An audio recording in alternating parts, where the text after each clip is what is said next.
तो अनुच्छेद में देखते हैं सबसे पहले संविधान कहाँ से शुरू होता है। तो सबसे पहले संविधान शुरू होता है उद्देश्य का से, मतलब प्रस्तावना से। प्रस्तावना दे रखी है भारतीय संविधान की।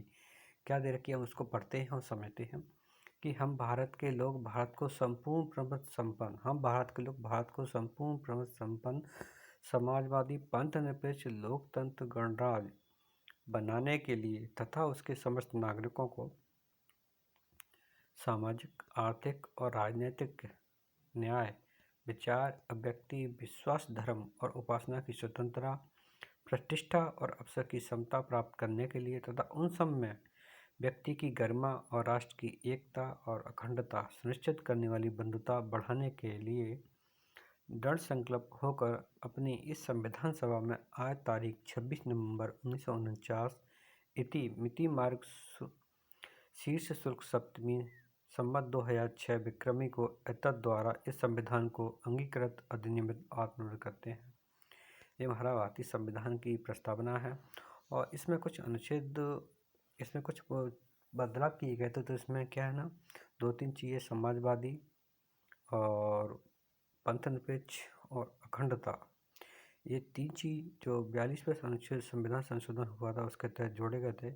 इसमें दे रखा होगा, देखते हैं। देखिए, संपूर्ण संपूर्ण गणराज्य के स्थान को प्रतिस्थापित किया गया था और राष्ट्र की एकता के स्थापन प्रतिस्थापित किया गया था। क्या किया गया था इसमें लिख नहीं रहा है, लेकिन इसमें चीज़ बदली गई थी जिसमें पंथनिरपेक्ष और समाजवादी और अखंडता जैसे शब्द जोड़े गए थे। इसमें कहाँ है अखंडता है तो दिख नहीं रही, कोई दिक्कत नहीं है, पर होगी इसमें कहीं न कहीं।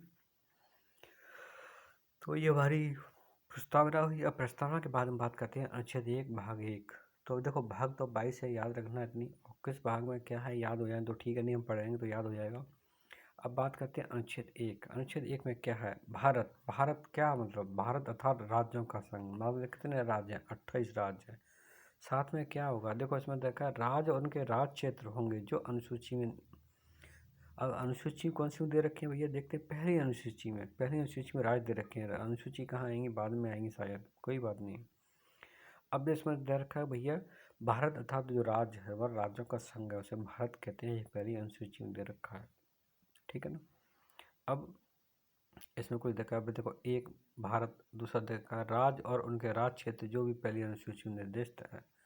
भारत के राज्य क्षेत्र में क्या क्या होगा, राज्यों के राज्य क्षेत्र पहली अनुसूची उसमें सम्मिलित है वो ऐसे राज्य जो भारत अर्जित करता है, जैसे कि सिक्किम लिया था, भारत दूसरे किसी और का हिस्सा था, 1974 या 75 के लगभग शामिल किया गया था। जम्मू कश्मीर को शामिल किया गया था जब देश आज़ाद हो रहा था, उसी समय की बात कर रहे हैं। इस प्रकार से रियासतें भी शामिल की गई थी, जिसमें हैदराबाद हो, जूनागढ़ हो, चाहे जम्मू कश्मीर रियासत हो, इसी प्रकार से इसमें सम्मिलित किए गए। अब नए राज्यों का गठन, अनुच्छेद 2 कहता है भैया नए राज्यों का गठन कैसे।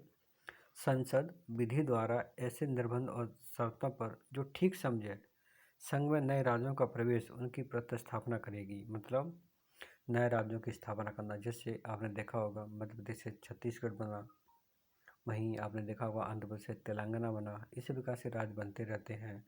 और उत्तर प्रदेश से उत्तराखंड बना, और जहाँ तक है बताते हैं कि झारखंड है वो बिहार का हिस्सा था, उससे झारखंड बन गया।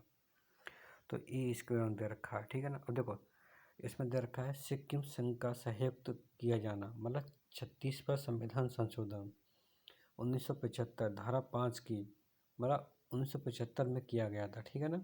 सिक्किम राज्य क्या था, एक अलग संघ था, तो उसको भारतीय साम्राज्य में मिला लिया गया था। तो यहाँ इसके बारे में दे रखा है साफ स्पष्ट। अब देखिए जो अनुच्छेद 3 है वो क्या कहता है, नए राज्यों का निर्माण, वर्तमान राज्यों के क्षेत्र, सीमाएं और नाम में परिवर्तन। मतलब क्या है, जैसे कि सरकार है, सरकार चाहे तो किसी राज्य के नाम को परिवर्तन कर सकती है, उसके क्षेत्र राज्य को कम या ज़्यादा कर सकती है। कैसे कर सकती है, इसका कोई उदाहरण दे रखा है इसमें, देखते हैं। इसका कोई उदाहरण हमें मिल नहीं रहा है इसमें 45वें संविधान।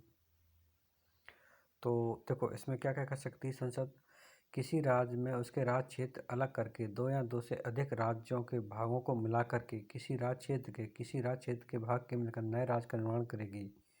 किसी राज्य क्षेत्र का बढ़ा सकेगी, किसी राज्य क्षेत्र का घटा सकेगी, किसी राज्य क्षेत्र की सीमाओं में परिवर्तन कर सकेगी और और किसी राज्य के नाम में परिवर्तन कर सकेगी। देखिए, नाम में परिवर्तन को तो हमें समझ में आता है कि आपको पता होगा कि हम किस राज्य को ले लें।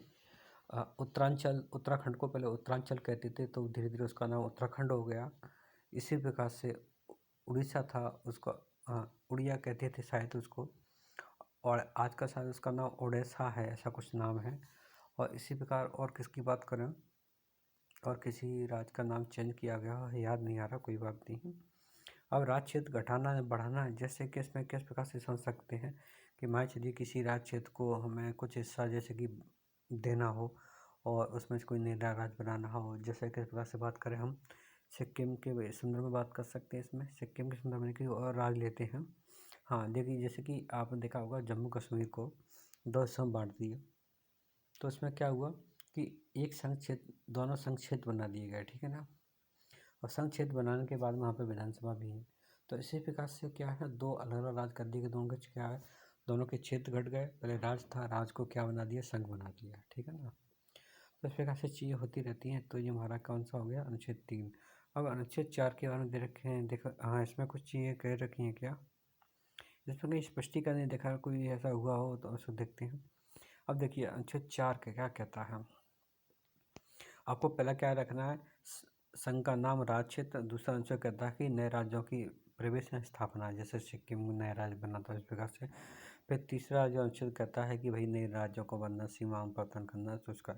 अब अनुच्छेद 14 क्या कहता है, पहली अनुसूची और चौथी अनुसूची के संशोधन, अनुपूरक, अनुनासिक और प्रणयक विधियों के उपबंध अनुच्छेद 2 और 3 के अधीन बनाई गई विधियाँ। ये थोड़ा इसने टफ कर दिया, लेकिन इसको अपन आसान भाषा में समझते हैं। देखो अनुच्छेद 2 और 3 कहता है भैया हमें राज्यों के नाम में बदलाव करना या फिर चयन करना, या उनके क्षेत्र घटाना, बढ़ाना ना, या फिर नए राज्यों की स्थापना करना, ये कहता है। अब वो यहाँ पे इस प्रकार से कह रहा है, तो इसमें तो दिमाग की दही कर दी है इसमें। तो यहाँ पे क्या कह रहा है भैया, जो भी आप करोगे वो कौन सा अनुच्छेद के तहत संशोधन करोगे, राज्यों के नाम वगैरह अनुच्छेद 368 के तहत माने जाएंगे। जो भी राज्यों के नए राज्यों के नाम, राज्यों के परिवर्तन हो रहा है, सीमा क्षेत्र में परिवर्तन हो रहा है, तो वो अनुच्छेद 368 के तहत माने जाएंगे, ठीक है ना। तो हम आचार्य अनुच्छेद हुए भाग 1 खत्म हुआ। तो आज इतना ही, अगली बार फिर देखते हैं दोबारा से।